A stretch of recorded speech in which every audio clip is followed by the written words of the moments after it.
Welcome back to the Smart Nonsense Podcast, where we talk about smart nonsense. Pop, catch you a little off guard. Dude. Caught you in the green room. Dude, my pods are like, it's like a millisecond, so I got you in fucking, you're darting around the room on me right now. Dude. You want to talk about a short? Do you know why dogs do this when they hear a sound? Cockeyed Joe dog? They're always why would they do that? Cockeyed Joe. But they're not turning it towards the sound? They're turning one ear up. It's an interesting way to start the pod, I will say. Yeah, with the little riddle.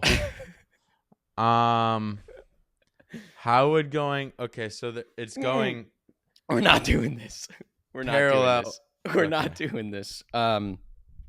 It does have to do with. There's a great Smarter Everyday video on this, but it has to do with ear shape, and they can't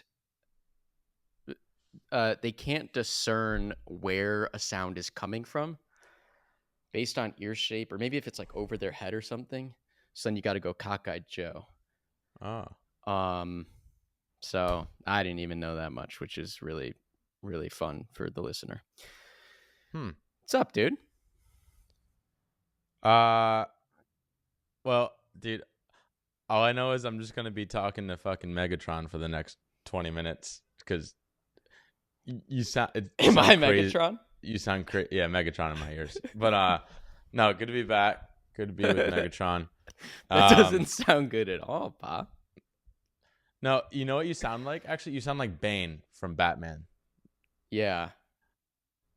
And that's just cool. I think that's a me thing. How do you think? No, it probably is. I'm slightly concerned. There be times where I'll get like a phone call from someone like you. Oh, maybe it's good now. Oh, and they'll sound like a cyborg coming through the phone, and it's really annoying. I don't know what kind of bug that is.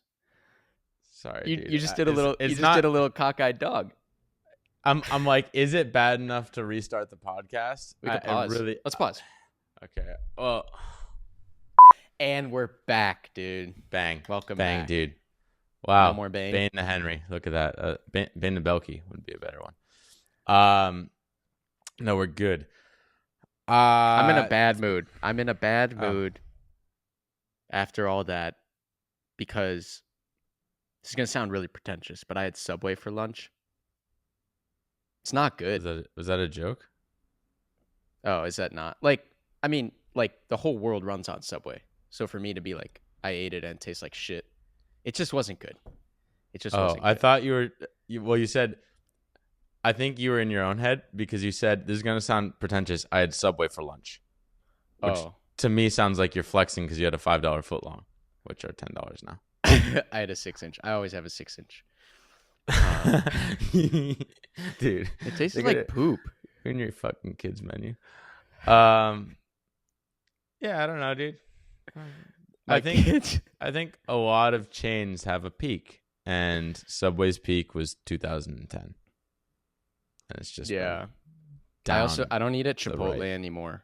And my theory on that is like when you go to, I think everyone who goes to Chipotle has like their order. I've gotten the same bowl there for 15 years. And you do that for 15 years and it's just like, this is gross. This now tastes gross. So that's my hypothesis on Chipotle. Well, that's tough because I remember your whole metric for getting rich was eating Chipotle with guac, maybe every lunch. It was to be noodles, I guess. It was to be able to, without question, afford Mexican food. Delivered to our studio, my studio on the west side. I don't know. Might have been Chipotle. Either or. It was no questions asked to have that Chipotle for lunch every day and not worry about it. Nice. I'm house hunting for my friend, our friend, I should say, and he's got a nice budget.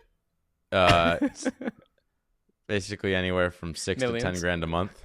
Yeah, it's a lot of budget. And we'll even see I'll even see places that are like over the $10,000. And honestly, they're kind of beat. Huh? Like it's he's like, dude, the amount of money that I'd be spending on this apartment and what I'd get is absurd. But then you got to realize, like, we're looking in the West Village, and that is literally like the most expensive neighborhood. What do you get maybe for 10 grand in the country? In the West Village? Well, we've been looking for like outdoor space. 10 grand in the West Village. Yeah, this is just me because I don't have a job. Just going house hunting for him in the hopes that he co-signs my apartment because I don't know if I'll get approved for anything at this rate. Constant zero in the bank balance. And maybe show like 50 grand of income. I don't know what I show after I net. It should be 170, but it nets out to like 50 something. So good luck giving me a $5K a month studio apartment. But you have a lot of history. You can make it work. Yeah. It might not be what you want. No, it's got to be what I want. Because Naval has a saying that's been really routing around me little head. Well, okay, two sayings. Fuck. Let me see if rattling? I can. Well, one is you're only, and this isn't verbatim here, but you're only success is if you get what you want out of life. Something like that, dude. If you want things and you get them, you're successful. All right. And I want this specific apartment. So if I don't get it, I'm not successful. Another one, the original quote that I was kind of conflating here. He's like, in the end, you get what you deserve. Oh, which I really love. That's been fucking slamming to camera. Stone cold. And it's true, dude. It's like, if you want something bad enough, you'll get it. So if you don't get it, you deserve not to get it. And so that's why you're playing real estate agent for our rich friend. Well, so I don't know. He'll co-sign for you. What are you hoping to get? I just want to live. Well, I'd want to live with him, but I also want to live alone because of this, variables.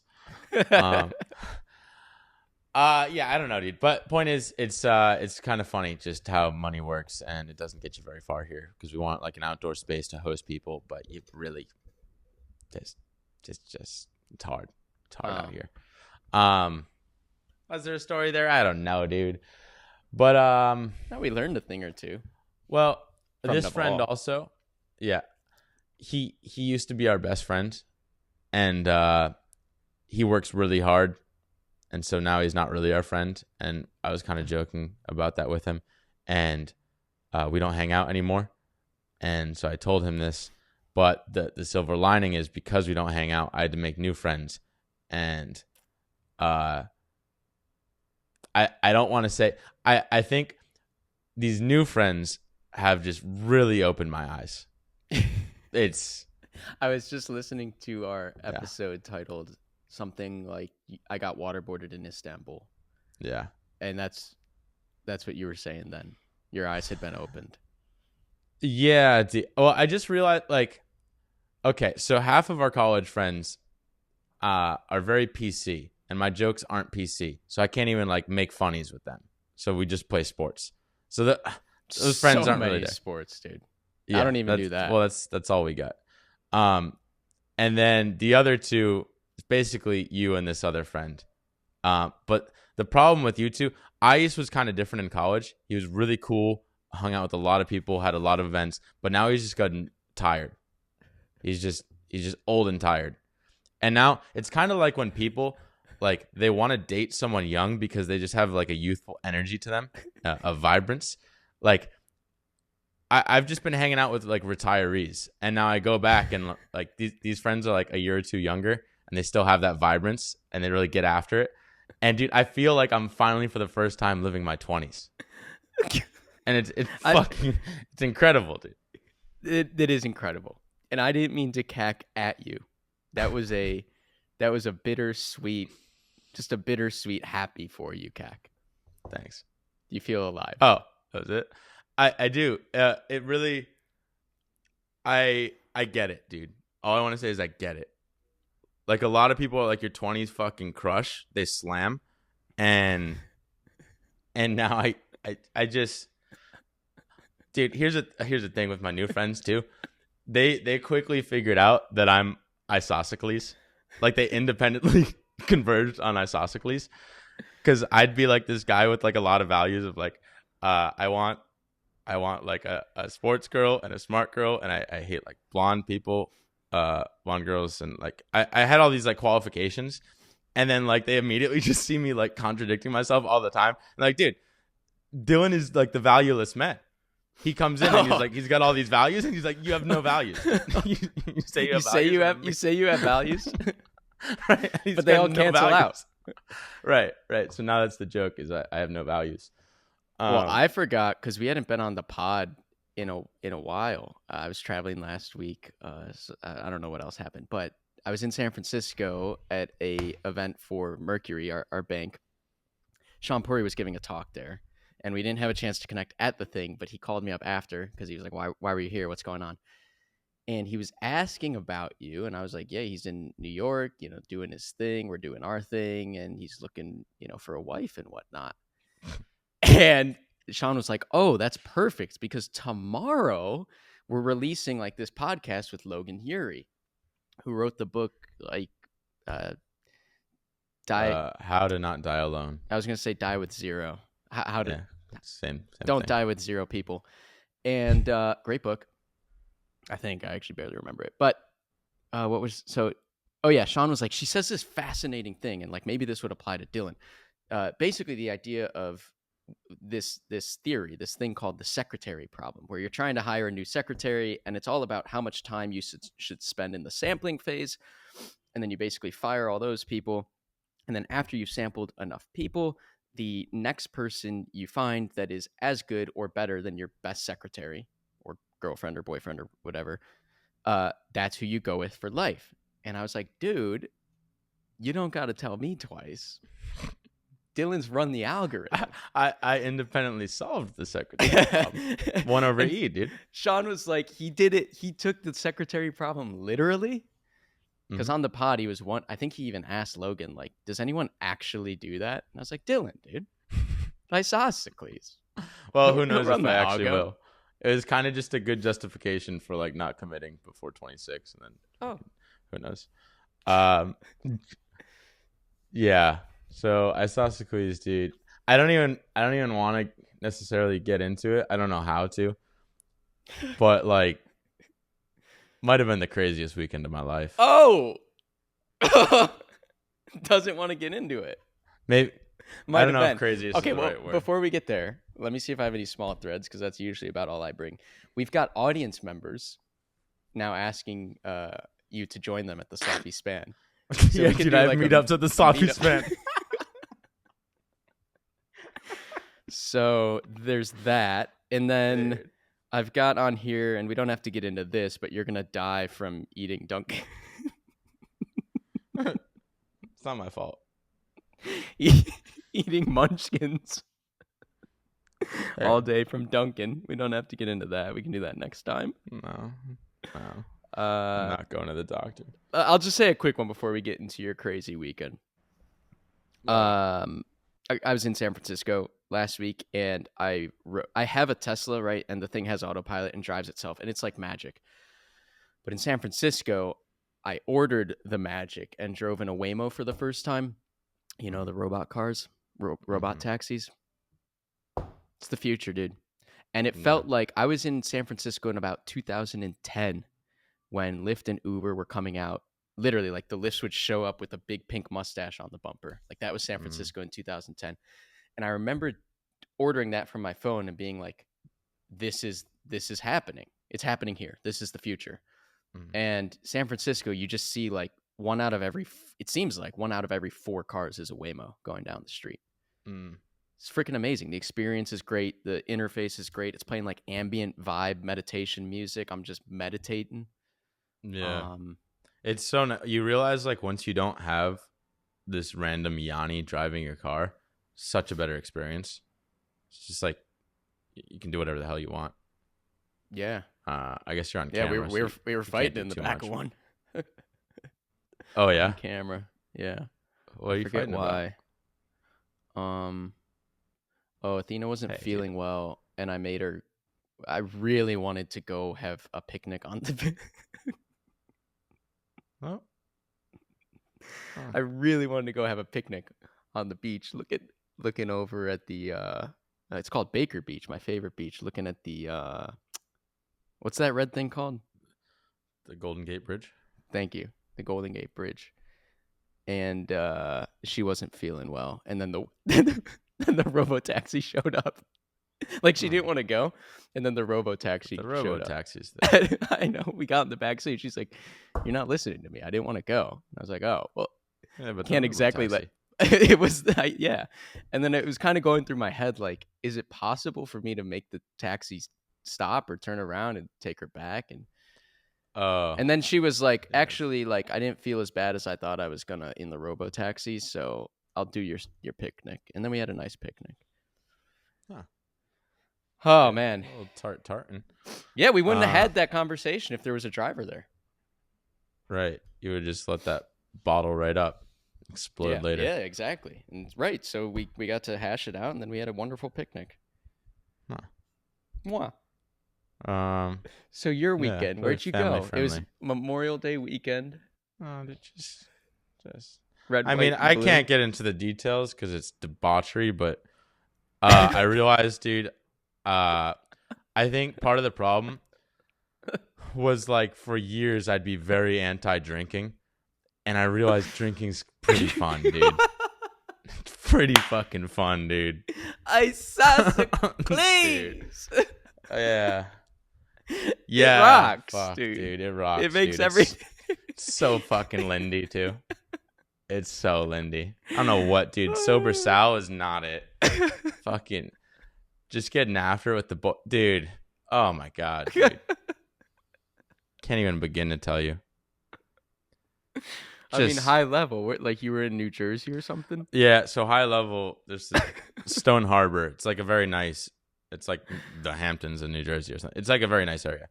And my buddy's got a really nice house, a nice pool, and a hot tub. And there's like, they have like their version of the Spaniard there. Fuck, sorry, but it's like super Spaniard, dude. It's like literally like five times the size. The swinging Spaniard too, probably. What does that mean? Like swingers out in, I don't know, the suburbs of nice New Jersey. What's the demographic there? What's the demographic? It's like 5,000 Penn State kids. Oh, Penn. Yeah, this is like Philadelphia's like Hamptons. I thought we were in New Jersey. Yeah, but like New Jersey has all the nice coastline, so everyone goes from Philadelphia. Penn. Pennsylvania. Dude, we're gonna have to. It's just like an hour away. Okay. Yeah. It's just like a lot of like, I don't know, rich Philadelphia people have beach houses in Stone Harbor / Avalon. That's the name of the place. Oh yeah, look at that. There you go. So, dude, I don't know. I think part of the problem was because I was with my friends were sleepy retirees beforehand, like you and Aggies, outside of like I missed the college era because I didn't drink and I didn't go out. I just slept. So I was sleepy then. Still drinks a ton. I know, but half of them might be alcoholics. Dude. Yeah, yeah, that's probably true.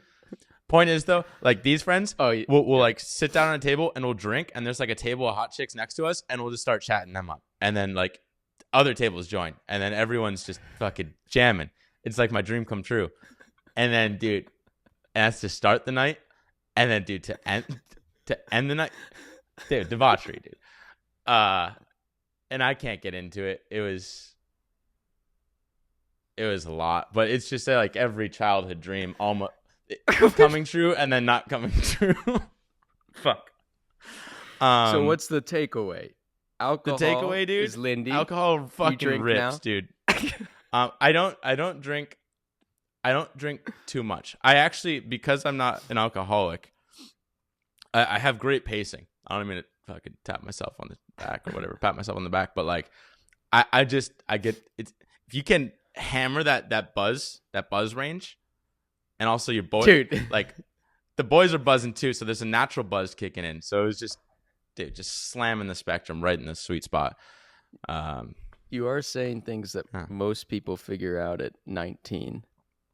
It's all about the sweet spot, and it's the hardest needle to thread.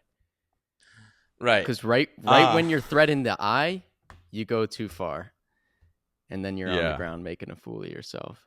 Well, that's why I quit, because of URI, University of Rhode Island. I made a fool out of myself, puking on couches and shit. So I figured it out again, and it's kind of good because like missed college, but New York is like college for adults. So I'm really glad to have figured it out, and we're just gonna get after it for the next 5 years. All right, so season of yes, we're gonna get after it for the next 5 years. We might come back on here in like 1 year, and you're just gonna be an alcoholic. I might be. Garden. Little sassy. God, you never cease to amaze me, Pop.